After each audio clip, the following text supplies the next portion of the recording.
Hi, this is Dr. Richard Ruling here on the Total Health Channel, inviting you to consider another topic. This one I think is maybe exciting, with the title The Art of the Deal, Happiness in Marriage and How It Relates to the Book of Revelation.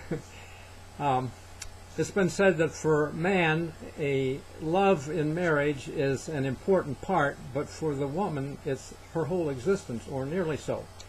And so I think a lot of times there's unhappiness in marriage because people think in terms of 50-50, and we really should be willing to go the second mile as a Christian, go more than is expected, more than 50%.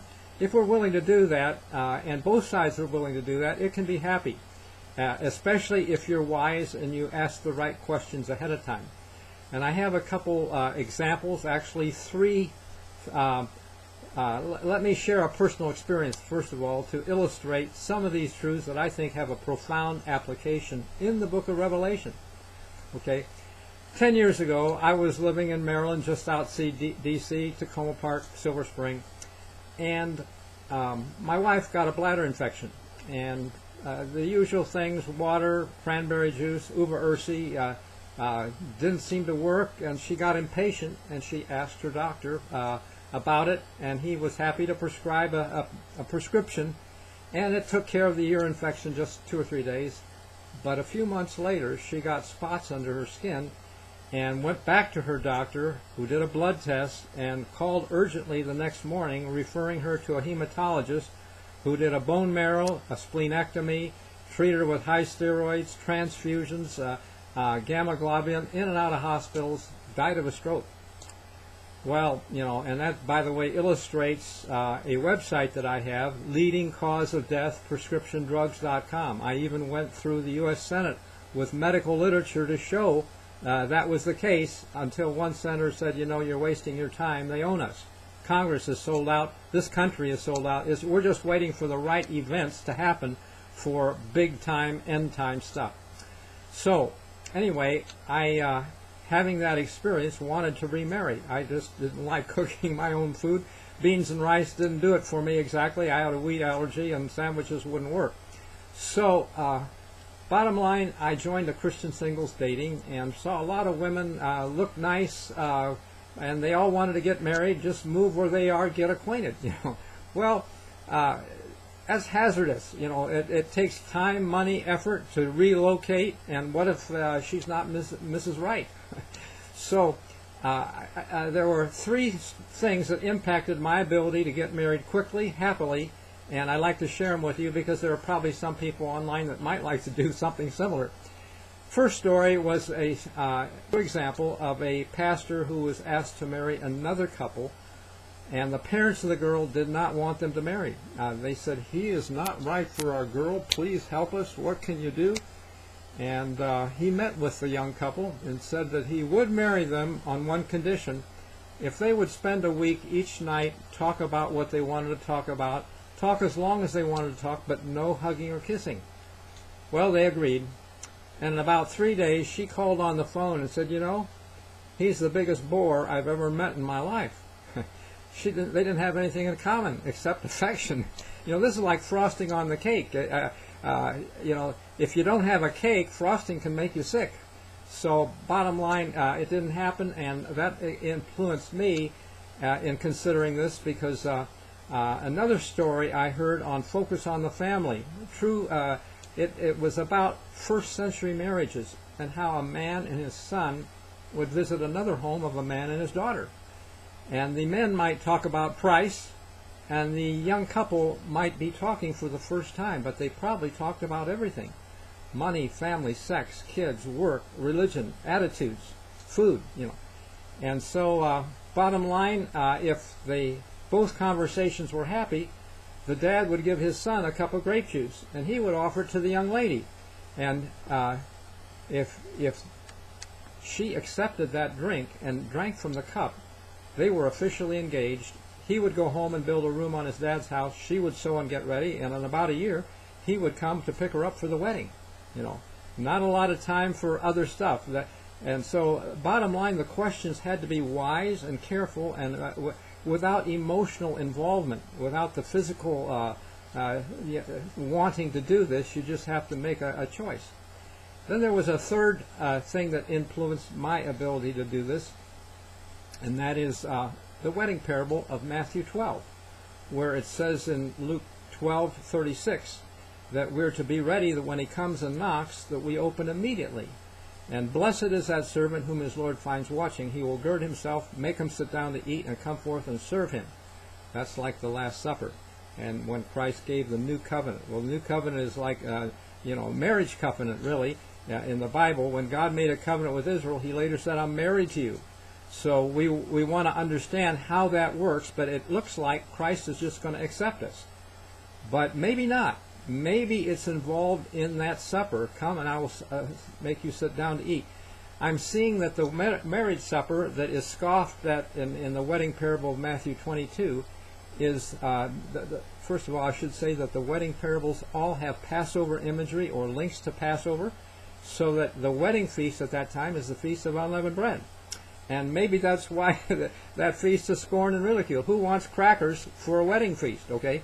Well, in this case, it's a spiritual wedding, and it's not about crackers. It's really about what the crackers represent. Unleavened bread is unleavened teachings from the Bible. That's Matthew 16, verse 12. He said, beware the leaven of the Pharisees, speaking of their doctrines. And today we have doctrines that are leavened, made light. Passover is a good example. It was an appointed time in Bible times, and today we don't do that. We just think, oh, that's Jewish. Well, we don't have to kill lambs or eat better herbs, but the appointed time came from the first page of the Bible. Genesis 1:14, Moed, and it applies Moed in Leviticus 23, verse 44, when they were God's feasts. He says, these are my feasts. He didn't say Jewish, and each of those were enforced by a statute forever. Statutes are what Elijah is supposed to restore in Malachi 4:4 and 5. Remember the statutes and the law of Moses with statutes and judgments. Behold, I send you Elijah. Christ said Elijah would restore all things. So, and I'm seeing that those things have a sevenfold emphasis. So if we want to marry Christ, the art of the deal really is to give him what he wants, because God got a ignorant bride at Sinai. They worshipped a calf 40 days later, and the prenuptial feast to decide, is this really a good match for us in marriage, goes back to wise questions. Is this all right? And I'm seeing that last week's Sabbath school lesson about the seal of God just missed the other 6 seals. Yes, the Sabbath is a seal, if we want to think about it that way. Good reasons for it. But really, there are 7 topics with a sevenfold emphasis. And a good example of how the Sabbath by itself is inadequate is the fact that in the 4th commandment of Exodus 20, verse 8 to 11, we know that a seal has the name of the person, their office, and their dominion. Like Donald Trump, President, United States of America. Well, in the Sabbath commandment, we're lacking the name. It says Lord God, but those are titles. Ellen White says the Pope styles himself by the title Lord God the Pope. Bad idea to remove the name from the Bible as translators did, but God does have a name, and it's the first seal. It has contextual links to Revelation 6:1 and 2. When John heard thunder, it was the thunder in John 12, verse 28 and 29. Christ said, Father, glorify your name. And the people heard thunder. And in Revelation 14:1 and 2, the 144,000 have the Father's name written in their forehead, and the next verse has thunder. So thunder's linked to God's name, and it's one of the 7 seals that has a sevenfold emphasis, because where you see Lord in all caps in the 10 Commandments, God's name was removed. We can play a part in restoring it. We can be Elijah's, okay? 3 concepts fit together for end time in the book of Revelation. Marriage is one of them, the wedding, and the Feast of Unleavened Bread in the wedding parables. We need the unleavened bread, not bread that's been made light by preachers. And the third topic is Elijah, who restores all things. These 3 concepts blend in the wedding feast, which was, by the way, Bible weddings were a week, In Genesis 29, verse 27, Laban says, fulfill thee as week. And Feast of Unleavened Bread is 7 days in Leviticus 23, verse 6. And they blend. Communion with unleavened bread is the same as union by covenant. Union, communion, same idea, being one with Christ through the Word, through the covenant. And so we can do that if we understand it and we want to make a deal. And so we have to be ready when He comes and knocks. And this wedding parable of Luke 12 has 7 parallels to the Laodicean message. Okay, there's a knock in both places. We're to open in both places. In the Laodicean message, it says you're naked, you need white raiment. In Luke 12:35, have your loins girded. Laodicea is blind, needs eye salve. In Luke 12:35, have your lights burning so you can see. And both get a knock and are open, and then there's a meal in both.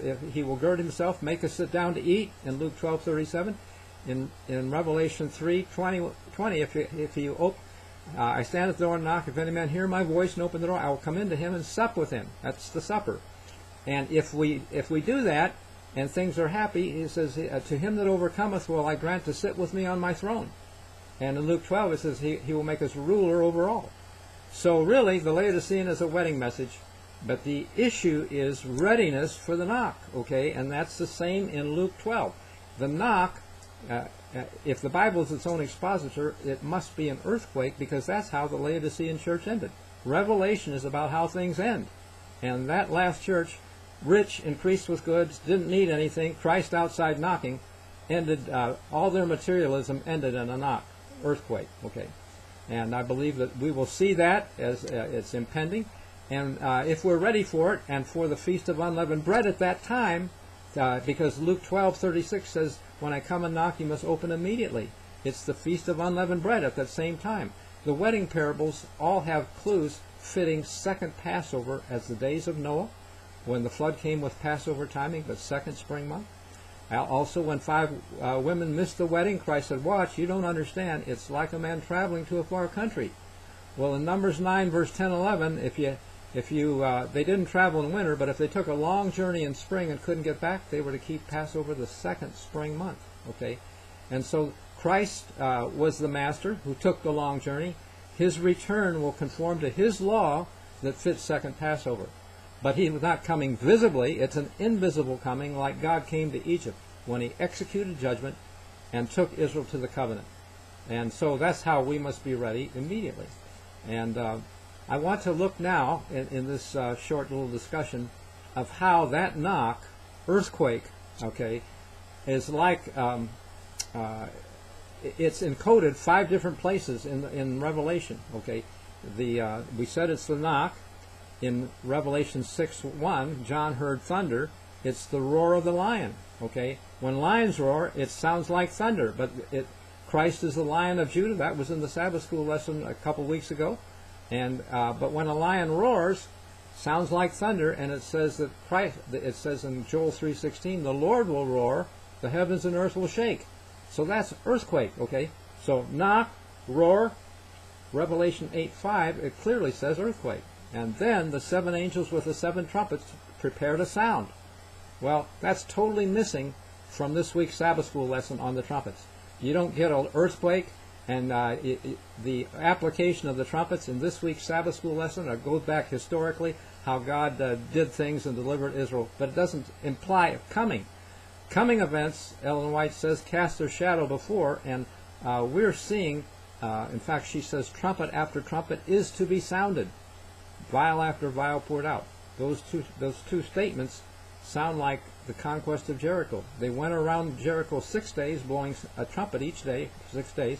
7th day, 7 trips around and 7 trumpets. That's like the 7 last plagues. Each day for a year. I believe there's a 7-year ending, like Joseph's famine, Nebuchadnezzar ate grass for 7. All this fits together very well if you just hear it a few times. So keep listening. Subscribe to this channel. I hope it's making more and more sense as you hear it a couple times. Some people say they watch it 2 or 3 times, but it's not rocket science. You can do this, okay? And so we're seeing that earthquake is encoded as a knock, as a thunder, as stated earthquake in 8:5. Revelation 10:3, a mighty angel comes down and cries as a lion's roar. Again, that's lion's roar, earthquake, before the seven thunders. And there's one more place that we didn't mention, but that's in Revelation 1, verse 10. John was startled, and he turned to look when there was a great voice as of a trumpet. And the verse 11, next verse, talks about Christ being first and last, Alpha and Omega. Well, if you go to where a word is first found in the Bible, it's often or sometimes has a meaning or context for end time, because he is the Word, he is the first, he is the last. They're all consistent. And the first place you hear a trumpet in the Bible is Exodus 19, where God came down on the mountain to make the covenant, and the mountain quaked greatly. It was earthquake. Mountain shook, okay? And the trumpet waxed louder and louder. And that's what startled John. I think the Church of Laodicea, I think it was, Revelation was probably written in the context of the earthquake at Laodicea that destroyed that church. Just across the, he was on island of Patmos, but it was not far away, and he felt it. So that's just the big picture, and we have to be ready for Christ's knock, which will be impending. When it does, it will bring an end to this Laodicean church that we now know may be run by the GC. The door is closed. Just try to present this kind of information I'm sharing with you and see where you get. It's not a happy situation, basically. But to him that overcometh, it's anyone. If any man hear my voice and open the door, I'm saying you don't have to listen only to the preacher and just keep quiet from week to week. We have to listen for the voice of God in Scripture and act on it, because Christ is not looking for vegetables that just sit and wait passively and expect that God is going to do everything.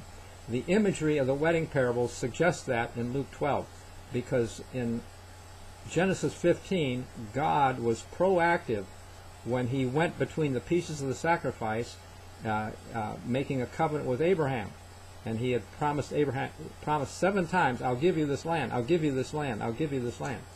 And so God, being proactive as a burning lamp, went between the sacrifice, but he tells us in Luke 12:35, you have your lamps burning. He wants us proactive. He wants us to initiate it. And so we have to do that with a Feast of Unleavened Bread if he knocks at Passover. And I'm talking about second Passover, time of judgment, as the days of Noah, or like a man traveling to a far country. All those are tied together, actually, so that there are Christ's closing parables, 7 of them, all support second Passover timing. As the days of Noah, the next parable is, then shall 2 be in the field. Then means same time. And when the evil servant begins to smite his fellow servants, then it's like 10 virgins. Well, the 10 virgins have the second Passover. Those are tied together by conjunctions. So, if you like this information, please indicate it, share it. It's a sad thing to have a wedding and nobody show up.